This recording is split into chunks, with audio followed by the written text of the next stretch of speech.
Good morning, everyone. Hope you all are good.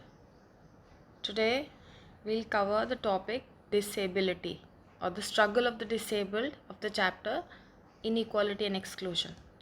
So, we already know that social institutions like caste, tribe, gender, these perpetuate inequality in our society. Perpetuate means they cause the inequality to continue in our society. So we'll cover the struggle of the disabled in detail today. So disability disability is considered a very uh, bad aspect of our of the ones who have disability. They are not considered good, but we forget that the disabled people are not able to do anything in society, because the society in which we are staying, it's not built in a manner that caters to the needs of the disabled people. Like if you look around, like the staircase, everything, the washrooms and all, earlier, right now that this scene has changed a little, but earlier they were not built in a way which would cater or which would look after the needs of the disabled, because majority of us are perfectly have bodily perfection. We are not disabled, so we did not look up to them. And it's like as rightly said by Anita Ghai, she is a leading activist and a scholar of disability. She says that we have been overlooking or not giving attention to the disabled, and this can be compared to the Invisible Man of a novel of Ralph Ellison. The differently abled, or we should call them, as we should call them, we should not call them disabled people, we should call them differently abled. they they have some features, like the disability is biologically given.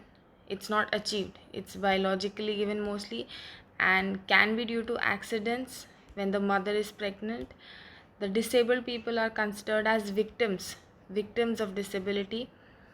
Then if it is it is taken for sure that people who are disabled are uh, bound to bound to bound to be a part of the pity of the society.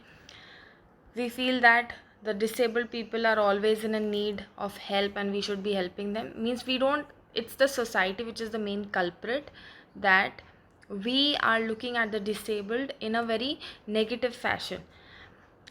Earlier, we used to use terms like handicapped, crippled, blind, deaf.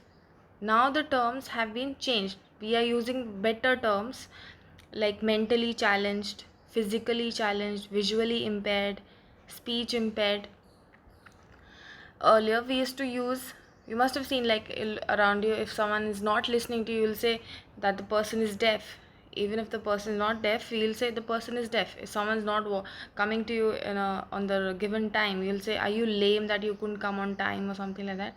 So we are using these terms as insults at people, which is not correct. And we have been doing this. The main culprit why we doing this is that our culture is like that. We look at bodily perfection. All the deviations from the body, perfect body, is signified as abnormality or defect.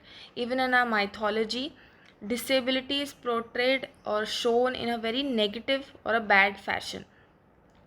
Like, whenever we see a disabled, we'll use the term bechara.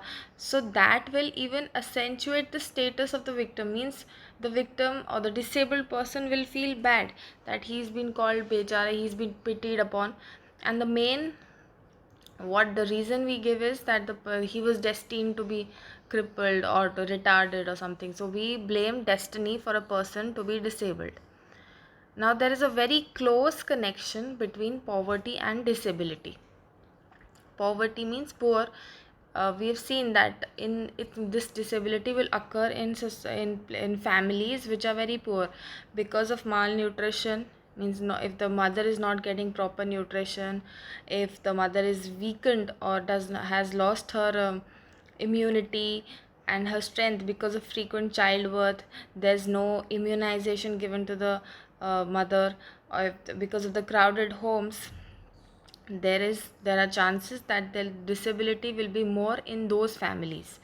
And if a disabled person is born in a family which is very already very poor, so that family has a lot of economic strain. So there is, we can say that there is a very close connection between disability and poverty, and it is because of the efforts of the disabled themselves, that the our outlook towards them has changed a little. We have made certain efforts to look into the needs of the disabled. For example, nowadays in the malls and airports you'll see separate washrooms for these disabled people.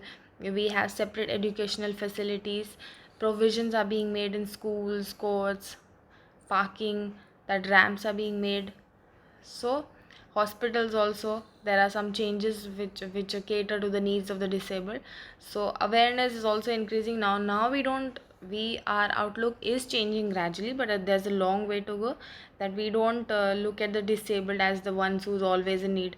We are using the term differently abled instead of disabled, but this has to go on for a longer time because it has just started. So awareness is still to spread to every part and every corner of our society. Thank you.